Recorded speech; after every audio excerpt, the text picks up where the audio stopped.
गटारी क्लीन करण्यासाठी काय करणार, डायरेक्ट करणार किंवा ग्रामीण भागाच्या गटारी क्लीन करण्यासाठी आपण याची यूज करू शकतो.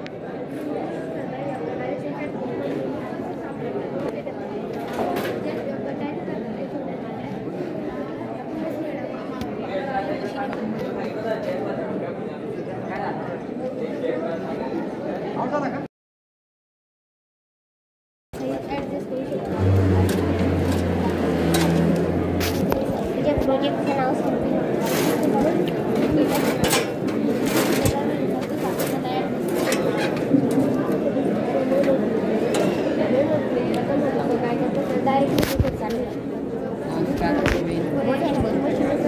नमस्कार, मी निलेश पाटील, विद्यालय हिंगोली, तालुका यावत, जिल्हा जळगाव. हे वेस्ट कलेक्टर मशीन आहे. शेतकरी सध्या अचानक होणाऱ्या बदलांमुळे फक्त शेतीवर अवलंबून न राहता शेतीला जोड व्यवसाय म्हणून पशुपालन करत असतो. पशुपालन करताना त्याला खूप अडचणीत असतात आणि त्या अडचणींना मात यावी म्हणून आम्ही हे कॅटल वेस्ट कलेक्टर बनवलेलं आहे. शेतकऱ्यांच्या आधामध्ये निखांमध्ये कचरा घाण दिसून जाते आणि शेतकरी मृत पावतो किंवा आजारी पडून जातो. म्हणून आम्ही हे शेतकऱ्यांमध्ये कॅटल वेस्ट कलेक्टर बनवलेला आहे. तो वर्किंग का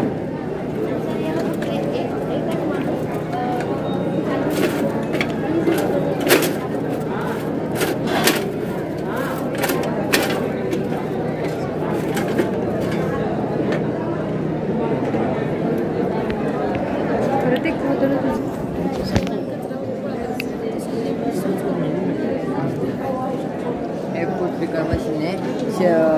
आंबा, चिकू, लिंबू असे फळ हे तोडू शकतो. शेतकरी तोडतो पण दगड मारतो, काळ्या मारतो. त्यामुळे शेतकऱ्याला जर दगड आपल्या उलटून आपल्या डोक्यात आला तर शेतकऱ्याला पण जाऊ शकते. तर ते होऊ नये म्हणून आम्ही फूड पिकर मशीन बनवलेलं आहे. ते ब्लेड आहे. हे ब्लेड फळ अटकलं, ब्लेड हे मोटर चालू केले, ब्लेड फिरलं की हे डायरेक्ट कट होईल. कट झाल्यानंतर हा ॲडजस्टेबल येईल, आपण वाढू शकतो, किती पण करू शकतो.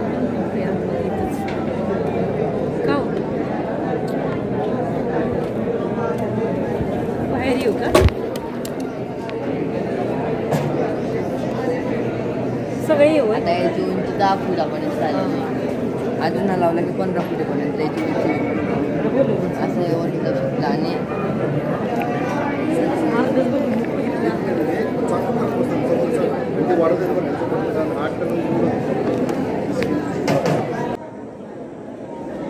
हे आहे hand generator with grinding machine.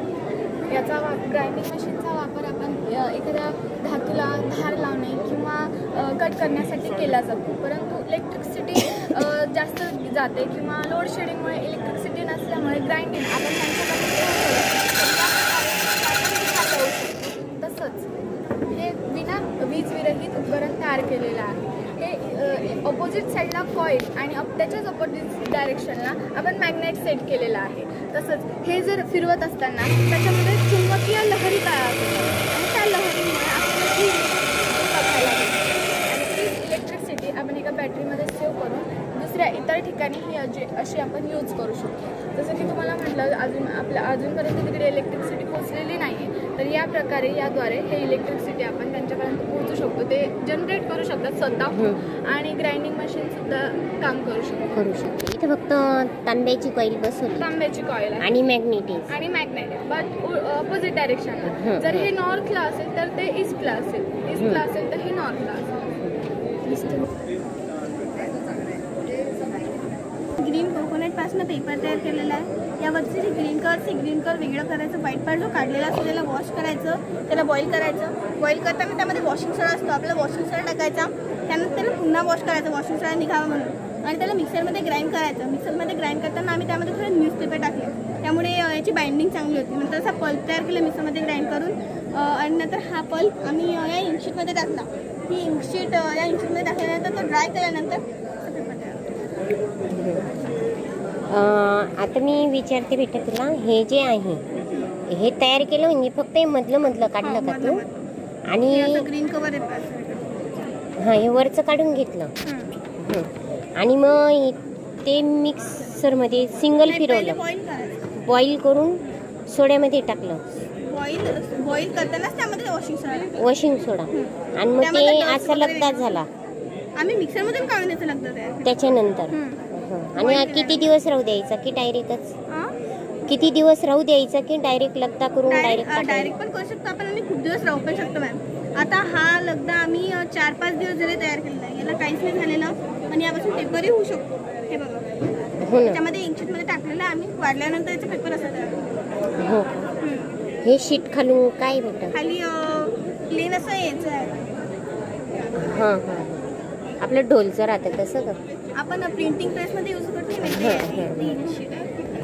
हा कलर जो हा ब्राऊन याच्याने आला की आपण मी यामध्ये थोडं भेंडी जी असते आपली ती भेंडी उकळून थोडीशी टाकलेली यामध्ये, म्हणून याचा कलर ब्राऊन आला. आणि याचं काही नाही, बॉइलिंगवर आहे. हा व्हाईट याच्यासाठी आला की आम्ही बॉईल म्हणजे जास्त वेळ बॉईल नाही केलं म्हणून याचा कलर व्हाईट आला. आणि जास्त जर बॉईल केला आपण तर याचा कलर असा ऑरेंज, म्हणजे ऑरेंज ब्राऊन साठी. बरोबर. मॅडम ही एक होममेड रोटी मेकर आहे, म्हणजे वर्सटाईल रोटी मेकर आहे. एकदाच खूप सारे कामं करू शकतो. आता जेव्हा आपण चपातीचा डफ राहतो तो इथं ठेवणार आणि इथून जेव्हा प्रेशर अप्लाय केला जातो तर ही रोटी बरोबर गोल शेप घेते. म्हणजे तुम्हाला जेवढी मोठी रोटी पाहिजे तेवढं तुम्ही ते कणिक घेऊ शकता. तर प्रेशर अप्लाय करून गोल होते. खाली एक कॉईल आहे, ती जेव्हा हिटअप होते त्या नॉनस्टिकच्या पॅनला पण गरम करते आणि जी रोटी आहे ती शिजून निघते, म्हणजे भाजून होऊन जाते. फक्त तू कॉईल बसवली का बेटा? हां. आणि याच्यात एक ग्राइंडर पण आहे, इकडे एक ग्रेटर आहे, इकडे एक स्लायसर पण आहे आणि इथून एक कटर आहे, इथे एक कटर आहे. म्हणजे इथं तुम्ही वेगवेगळे व्हेजिटेबल्स कट करू शकता. ही जी रोटी मेकर आहे ती जनरली फक्त मस्क्युलर फोर्सने चालते. हिच्या आत 2 गिअर आहेत, एक गिअर 1 एक गिअर 2. हे गेअर कशाने बनवली बेटा? हे गिअर ते खेळ्यांनी बनवले. खेळ्यांनी का? हां, जेव्हा गिअर 1ला तुम्ही गिअर 2 सोबत अटॅच करता आणि याला जेव्हा मूव्ह करता तेव्हा जर हा क्लॉकवाईज फिरला तर हा अँटी क्लॉकवाईज फिरणार आणि जेव्हा रोटेट करणार तेव्हा बरोबर गोल गोल फिरायला लागतो. जेव्हा वरती एक हे राहणार तर इक्वली प्रेशर सगळीकडे डिस्ट्रीब्यूट करतो. जेव्हा आपण याला इथं ठेवणार आणि गोल गोल फिरवणार तर जी रोटी आहे ती बरोबर गोल शेप घेतो. करून दाखवू शकतो का तू?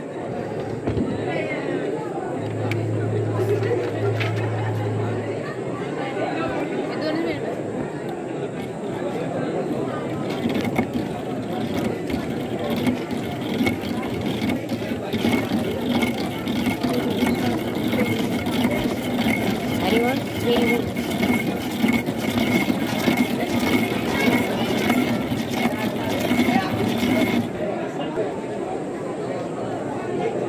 आणि इक्वली जाड बारीक होते, म्हणजे असं नाही की एकी जागे जाड एकी जागे हा, त्याची थिकनेस.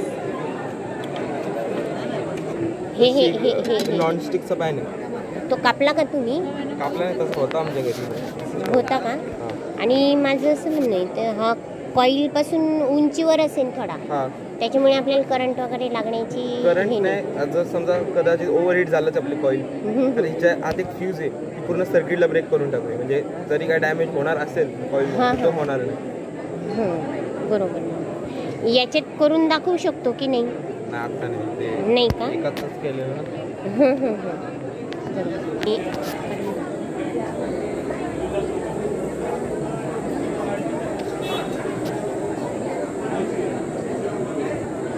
हमने एक आयुर्वेदिक बैंडेड बनाया है. इसका जो बेस है ये बनाना पेपर से बनता है. जो बनाना ट्री का ट्रंक रहता है ना वो सबसे यूजलेस पार्ट रहता है, तो उसको हमने पहले चॉप किया और सोडियम हाइड्रोक्साइड सोल्यूशन में बॉईल करते हैं. उसे हम तब तक वॉश करते हैं जब तक उसका पीएच न्यूट्रल नहीं हो जाता. उसके बाद उसको हम एक पेस्ट बनाते हैं, एक्स्ट्रा पानी डाल के उसे सीव से अगर निकाल के ड्राई करते हैं तो हमें ये पेपर मिलता है. इसका जो ऑइंटमेंट है उसका बेस है कैप्सिसिन क्रीम, जिसके लिए पहले हम सनफ्लावर ऑयल में ड्राइड चिली प्लेसेंटास को इन्फ्यूज़ करते हैं और उसे कोकम वैक्स के साथ ऐड करते हैं. उस कैप्सिसिन क्रीम में हम डालते हैं एलोवेरा जेल, नीम बाग पाउडर, टर्मरिक पाउडर और यूकलिप्टस ऑयल जो हमें आयरेज क्रीम देता है. इसके हमारे कस्टमाइज पैचेस हैं, टर्मरिक, आयरेज और नीम के पैचेस जो हम अलग अलग वुंड्स पे लगा सकते हैं. ये जो 4 क्रीम्स हैं इनका बेस है शतधौत, वो होता है 100 टाइम्स वॉश्ड क्रीम. यही पाउडर्स को हमने उनमें अलग अलग कॉन्सेंट्रेशन में यूज़ किया है. पहले जो बैंडेड का एडहेसिवनेस था वो हमने पोटैटो स्टार्च और एडिबल रेजिन से बनाया था, पर अभी हमने स्विच किया है रीका वैक्स पे, जो एक ऑयल सोल्यूबल वैक्स है जो स्किन पे स्टिक रहेगा। अगर आपने इसमें पानी भी डाला तब भी ये स्टिक रहेगा। तो ये 1.4 रुपीज़ में हमें वाटरप्रूफ बैंडेड मिलता है, जो मार्केट से स्किन फ्रेंडली है और एनवायरनमेंट फ्रेंडली भी है, और मार्केट वाले 3 रुपीज़ पर पीस में आते हैं। ये हमारे 2 प्रोजेक्ट फाइल्स हैं, ये हमारे टेस्ट रिपोर्ट्स हैं, ये है कंटेंट्स का पेपर और ये है मैनुअल।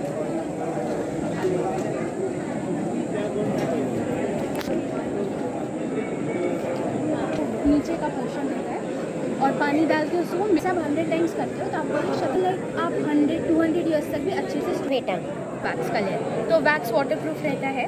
और ये जो अंदर एडहेसिव के लिए हमने यूज़ किया रीका वैक्स, ये एक्चुअली इसमें ग्लिसरीन और वेजिटेबल ऑयल मेन कंटेंट रहता है। तो ये पानी से नहीं निकलता। अगर आप वैक्सिंग करते हैं ना इस वैक्स से, तो थोड़ा बचा कुचा जो रहेगा वो आप तेल से निकालोगे। तो ये वाटर सॉल्यूबल नहीं, ऑयल सॉल्यूबल है। तो ये वाटरप्रूफ बैंडेड तब बनता है। ये हमने लैब में लाइक 10 मिनट तक पानी के नीचे रख के भी ट्राई किया है। उसके बाद अगर वो जो भी पानी रहेगा वो सूख जाएगा, पर बैंडेड नहीं हटता। कौन सी स्कूल से बेटा तू? देव इंटरनेशनल स्कूल खाना। इन्होंने तुम्हारे पहचान के कि रिलेटिव्स है ये?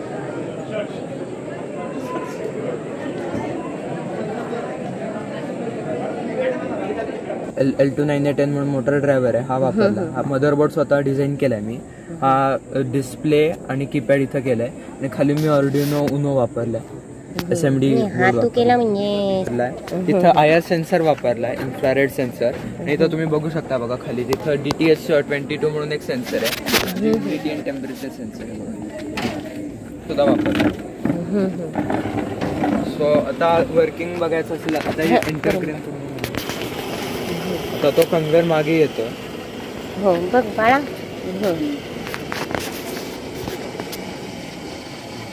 कसं सगळं ऑटोमेटेड असल्यामुळे शेतकऱ्याला जास्त त्रास नाही आहे. म्हणजे कसं होतं, पक्षी वगैरे आले की शेतकऱ्याला लगेच पळावं लागतं, पण ह्याच्यात तसं होणार नाही. म्हणजे धान्य आपलं कोरडं ठेवणे हा हेतू का? धान्य कोरडं ठेवणे की सिक्युरिटी करणे? ऍक्च्युली काय आहे की धान्य शेतकरी असं शीट्सवर वगैरे उघड्यावरती ठेवतो ना, मग त्याला सिक्युरिटी सुद्धा मिळत नाही. पक्षी वगैरे येऊन खातात, तर ते व्यवस्थित ड्राय सुद्धा होत नाही. म्हणजे राईस असतो ना, राईस तुम्ही फॉर एक्झाम्पल पकडलं तर राईसला ड्राय व्हायला 14% जवळपास ह्युमिडिटी लागते. म्हणजे त्याच्यात जर मॉइश्चर कंटेंट असेल तो, मग जर 12% खाली गेला मॉइश्चर कंटेंट तर त्याला क्रॅक्स पडतात. आणि जर 16% वरती गेला तर त्याला मॉइश्चर मॉस वगैरे असतं ते चढतं. सो ह्याच्यामध्ये कसं आहे, तो ह्युमिडिटी सेन्सर लावल्यामुळे आपण एक्झॅक्ट असं मेजर करू शकतो की राईस सपोज टाकलेला आहे तर एक्झॅक्ट 14% ड्राय झाला आहे असं आपण करू शकतो. म्हणजे मॅन्युअली तेवढं परफेक्शन आपण करू शकत नाही. बरोबर. ह्याच्यात आपण परफेक्शन लावू शकतो आणि हा कॉस्ट इफेक्टिव्ह आहे. आणि अजून एक कसं आहे की one of the advantages that dryers आहेत पण ते कन्व्हेन्शनल एनर्जीवर आहेत. आणि ड्रायरची कॉस्ट आहे 15 ते 20 लाख कन्व्हेन्शनल एनर्जीचे. हा ड्रायर 10,000च्या आतच बनवलाय मी, आणि प्रोडक्शनवर आणला की 5,000च्या आत आरामात आपण फिट करू शकतो असं आहे. आणि काय सोलार ड्रायर सुद्धा आहेत पण ते असे ऑटोमेटेड नाही आहेत. तो ऑटोमेटेड सोलार ड्रायर आहे. सोलार म्हणजे ही जी सोलारची चिप नाही सोलार तिथून ते पॅनल सोलार. आता ज्याच्याकडे इलेक्ट्रिसिटी आहे तो असा अडॅप्टर वापरू शकतो, डायरेक्ट वापरू शकतो. आणि ज्याच्याकडे इलेक्ट्रिसिटी नाही आहे लाईक फार गाव भागात वगैरे, तिथं आपण सोलार पॅनल सुद्धा सोलार वापरू शकतो. म्हणजे थोडक्यात आता तू इथून धान्य टाकतो आणि धान्य टाकल्यानंतर ते खाली जातं. खाली नाही जाणार, ते ट्रे वरती ह्या ट्रे वरती आणि ट्रे मधून ते ट्रे वरती पुढे येईल, मग ड्राय होईल, फॅन लागतील आणि ड्राय होईल आणि मग ते मागे जाता जाता खाली पडेल. हा तुम्ही साईडला फॅन पण लावलेला. म्हणजे कोणती ड्राय झालाय ते खाली पडणार. म्हणजे आता हा कन्व्हेअर मागे जाताना इथं बघा ऑब्स्ट्रक्शन आहे, तर त्या ऑब्स्ट्रक्शनला असं टक्कर देऊन ते खाली जाणार आणि मग हा परत पुढे येणार. एक असतं कोणती गोष्ट ड्राय होत असते म्हणजे त्याच्यातला. हा बोल ती बॅग. तर माझं प्रोजेक्ट आहे, तुम्ही ते फर्स्ट दोन रेड कलरच्या ह्याच्यामध्ये जे 2 फोटो आहेत तिथे पाहू शकता. हे सॅनिटेशन वर्कर्स जे असतात म्हणजे सफाई कर्मचारी ड्रेनेज लाईन मध्ये डायरेक्टली उतरतात साफसफाईसाठी without any safety precautions. Okay, तर मग त्याच्यामध्ये खूप सारे विषारी वायू असतात, विषारी पदार्थ असतात की एका जागेवरून दुसऱ्या जागी शॉर्ट डिस्टन्स ट्रॅव्हल करायचं असेल त्यांना तर म्हणजे इथून हा प्रोजेक्ट असा अख्खा निघू शकतो. 3 पार्ट्स मध्ये डिवाइड होऊ शकतो. हाईट करू शकते कमी जास्त. हा, ह्या बॅग मध्ये पूर्ण बसू शकतो म्हणजे पोर्टेबल आहे आणि एक सॅनिटेशन वर्कर घेऊन जाऊ शकतो ही बॅग. ओके, आणि इथे ब्रेंच लावलेली आहे. इथे ही वायर आहे जी की 1 टन कचरा उचलू शकते आणि इथे पुली लावली आहे. ह्या पुली थ्रू हे जे गार्बेज कलेक्टिंग युनिट आहे ते ड्रेनेज लाईन मध्ये जाऊ शकतात. आता ही ड्रेनेज लाईन आहे असं कन्सिडर करूयात.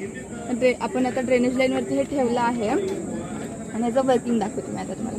त्याच्या आतमध्ये सोडवा ना आपण असं आतमध्ये सोडलं की मग असं ओपन करायचं आणि नंतर मग ह्याच्यामध्ये असं लोकेट केलं ना मग असं पूर्ण हे बंद करायचं. आपण बंद केलं की मग असं पुन्हा वरच्या साईडनं घ्यायचं. म्हणजे इथे काय होतं बाजूला होल्स आहे तिथे ज्याच्यामधून सगळं लिक्विड वेस्ट निघून जाणार फक्त सॉलिड वेस्ट त्यामध्ये कलेक्ट होतो.